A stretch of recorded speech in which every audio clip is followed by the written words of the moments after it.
wonderful being back here. It's always a special privilege, having grown up in Chicago and the suburbs, to be here in the state capitol, and especially here in this great historic place filled with so much meaning, not just for Illinois, but for our country. And I'm delighted to have this opportunity to talk with you about the state of our country today. Nearly 160 years ago, Abraham Lincoln gave a speech in this State House that marked a turning point in the political life of our nation. The question of slavery was being fiercely debated across America. Roughly half the states allowed it, half abolished it, and some people, including Lincoln, believed that until it was gone entirely, our country would never be truly united and at peace. So on June 16th, 1858, when Mr. Lincoln kicked off his campaign for the United States Senate, he delivered an address on how slavery was tearing our country apart and that it must go. Some thought that he ended up losing the Senate race because of that speech, but then he won the presidency, and some thought it was because of that speech. President Lincoln led America during the most challenging period in our nation's history.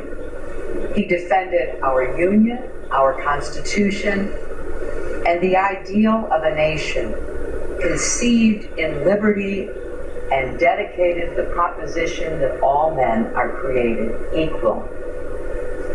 His legacy included laws and amendments that enshrined those values for future generations. They protect and guide us still. I'm here today in this place because the words Lincoln spoke all those years ago still hold resonance for us now. Remember, he said, "A house divided against itself cannot stand. I believe this government cannot endure permanently half slave and half free. I do not expect," he went on, "the Union to be dissolved. I do not expect the house to fall, but I do expect it will cease to be divided. It will become all one thing or all the other." The challenges we face today do not approach those of Lincoln's time, not even close, and we should be very clear about that. But recent events have left people across America asking hard questions about whether we are still a house divided. Despite our best efforts and highest hopes, America's long struggle with race is far from finished.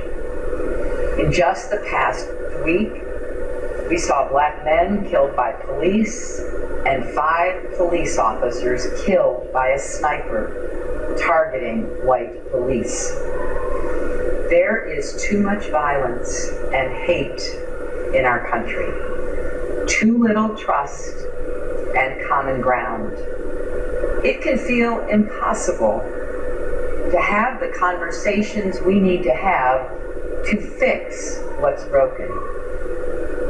And despite being the richest country on earth, we have too much economic inequality, and that also undermines the foundation of our democracy. Lincoln understood that threat too.